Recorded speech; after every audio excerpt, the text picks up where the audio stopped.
যিদিকে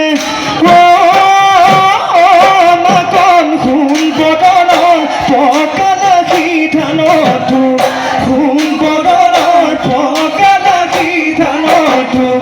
ৰিঙি গায়ন মাতিলে তো সেই ৰঙতে ডাঙৰীয়াত মাকন তোৰে ছবি যতনে মই ৰাখিছোঁ